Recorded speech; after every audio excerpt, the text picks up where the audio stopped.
Hiya everybody, I'm Dr. Asha Ward. Asha, you can call me. I've met some of you before, it's nice to see you again.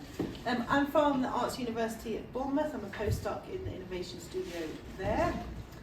Please email me if you want to chat about any of the stuff today. And thanks for inviting me and having me here. So the plan is, I'm just going to talk about a little bit of the underpinnings of the research that I've been involved with so far, some of the projects that I've done, a few findings, maybe some interesting things, some future work, of which there's always lots, and kind of signposting the journey to some other things that other people might find interesting that I've worked on so far, and current work and aspirations I'd like to meet some people to do some collabs with at some point. So, there we go. So my research beginnings, I did a music and audio technology degree, and as part of that I did a placement year in a special educational needs school where I worked in a sensory studio to make interactive systems for helping facilitate the teachers to teach curriculum-based content. So we had a really nice space at the school in Bath. And what I realised during this time was that technology is a really unique tool, as we all know, to create accessible experiences and to provide systems that really tailor to the person at the centre. And we know about music. I'm preaching to the converted on both points here. Music is a unique tool to access all areas of the brain, and we're tuned into it from womb to tomb and all of that kind of thing. So that's the two areas that I'm kind of working in around creating kind of bespoke controllers, tangible interfaces, so things that use different modalities of input, switches, of which there is on top of my sense egg there's a little arcade switch on the top. It's got distance sensor on the eyes, inside's a little accelerometer, and it's got a wind sensor in its bum, so you have to blow on its bum, and a slider on the back, and those streams of data are going off into, usually I use Maximus P because I'm trapped in that tool now and I can't escape it, but you can then take those streams and do whatever you wish with them, and as we've seen with things like Ableton, switch between bits of software and make things come alive and mute things depending on what you want to do. So that was my first foray into that kind of world of making an interface, 3D printing cases and things like that. I've still got the sense egg, I might borrow it, give it to someone to borrow, and that still works. It's amazing, it's 10 years, it still works, which is crazy because that never happens. My core interests are, I guess like lots of people here, that more contextual view of looking at maybe I'm saying user because I'm HCI, but you know, musician, person at the centre, person using technology for the experience, their skill level, their experience, their preference, what they want to do, the purpose, what's the goal of the use of the technology, the flexibility to repurpose, to perform with it or to compose with it, and then the context of where it will be used and who will put it to use. As highlighted, you know, it's not just the person at the centre of the experience, but there's other people that facilitate that to happen. So in my doctoral work, it began by wanting to explore this phenomenological aspect of technology and using things from the centre of the person, these kind of embodied experiences and intimacy with the tools and making music from that angle. And it ended up kind of zooming out and looking at this more contextualized, holistic approach to tech development and actually making things that work for people in context. A couple of references, so Simon Waters was a bit of an inspiration with the performance ecosystems as these sort of entanglements between performer, instrument and environment, which I think has been touched on already this morning, and also classic Christopher Small in musicking, you know, everybody. It's a verb and it encompasses all musical activity, so some of the children that I worked with would be observing what was happening and that was actively engaging with them. That was the musical experience that they wanted to have as well. So yeah, from composing to performing to listening, as we all know, singing and shouting maybe. So I had this idea of this technological success from these dual perspectives of the usefulness of the technology from the individual perspective. Is it meaningful? Is it appealing? How do they use it? What does it offer? And then usefulness from I put gatekeeper, but really I mean facilitator or other people around. How do we introduce it? How easy is it to use? Which is one of the problems that I encountered in the school that I worked in. Lots of times they weren't technical people that were helping. So it has to be open enough for them to be able to use it and interpret what's going on and what they're seeing. So my aim for my doctoral work was to create this technological toolkit to facilitate access to music making. I have it here. I'm going to try and make all bits work.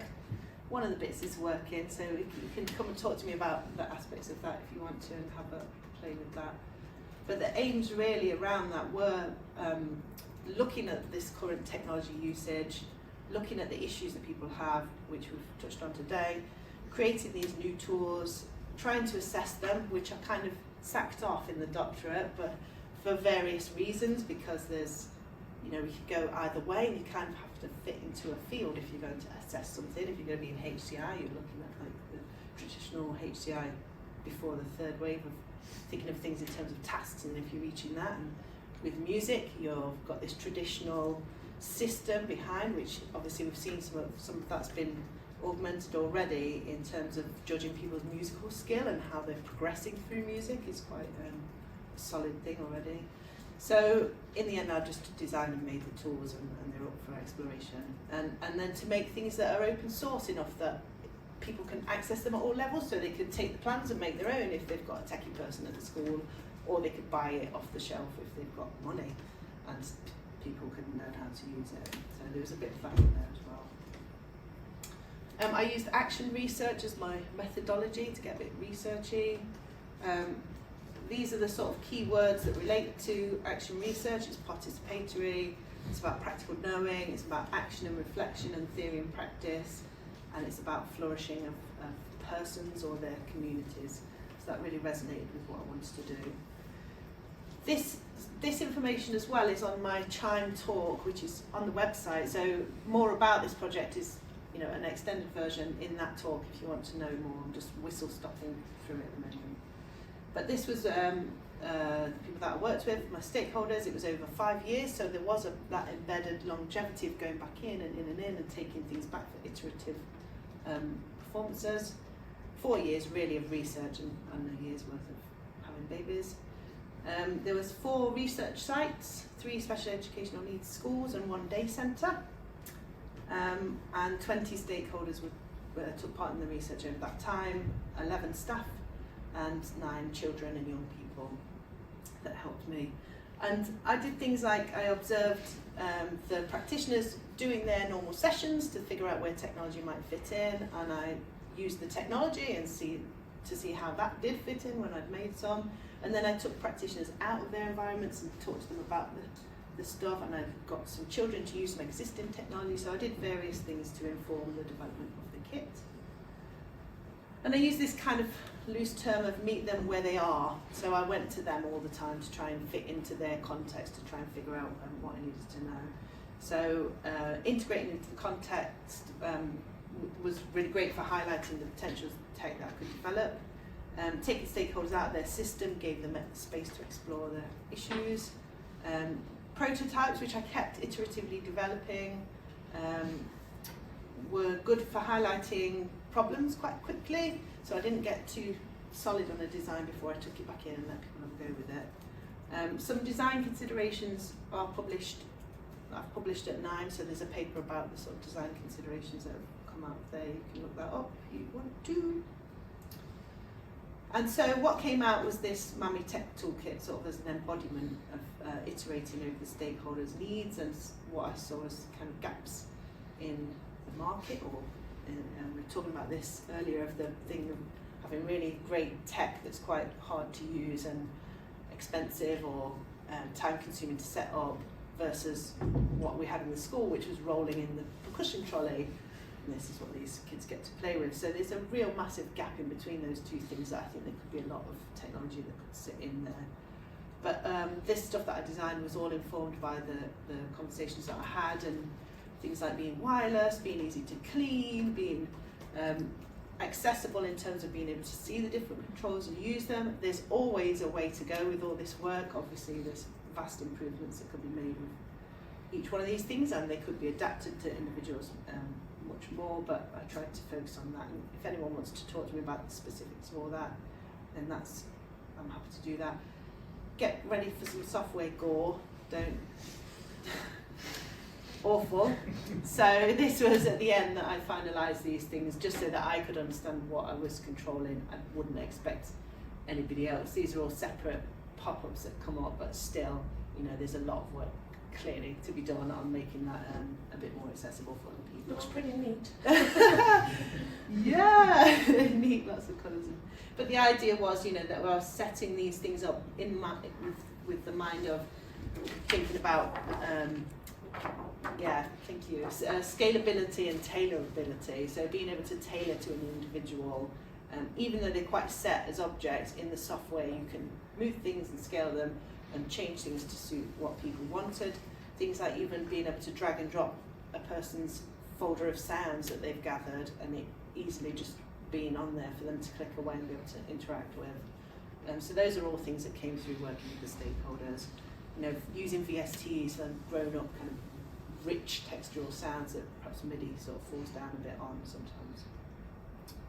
So hopefully there's a forthcoming Frontiers paper covering this. I mean, it's gathering dust until I do the final editor's review. I'm on the last stage, but that will have sort of more about the accessibility features and the development of that in more depth. So that should be imminent, hopefully. A few strong topics that I think will be covered by other people here today, mainly with a participatory research focus. I've not got any sound in my stuff. I haven't talked about any mapping or anything like that. That's something that I'd love to explore more, but I didn't explore very much. So there's lots of things around ethics, around participation, so getting consent, getting assent, having proxy consent from other people and navigating that kind of stuff is one of the themes that came out. Are they representative, the tokenistic? Is there reciprocity in your relationships with people when you're working with them? There's always going to be these power dynamics and having people as experts in their own lives, and the whole idea of the outsider and the insider and doing work with and for. Who are the gatekeepers, who are the facilitators? So these are things that I needed to navigate. We've spoke about time already. Time is needed. Flexibility within that time. You know, people have various needs that can change minute to minute, so you've got to really be able to address that. And to bookend and create boundaries. So I've found that having things like rituals and signals, a performance that you're working towards, a celebration of what's been achieved so far, and just letting people know that there are these bookends on parts of the research has been important, and in other projects I've done since that aren't music focused. And communication is key, sort of pitching, making things so people can understand them, and their expectations of what you are going to give to them and what you expect from them. People are quite, especially with the kids that I worked with, they wanted to please you, so they'd always be like, yes, that's amazing, yes, that's amazing, and you'd be like, I want to really know what you think and see what's going on with stuff. So just to build that in the systems of informing people and filter that into your research if you're doing this kind of research. These guidelines are developed by a colleague of mine at the Arts University, and they are around creative participatory making, textile focused actually, but they are just really nice guidelines of good practice of working with participants in this kind of collaborative, creative way when you're developing things together. So I just wanted to highlight that as a framework because I think it has a lot of crossover. Quick snap of future work.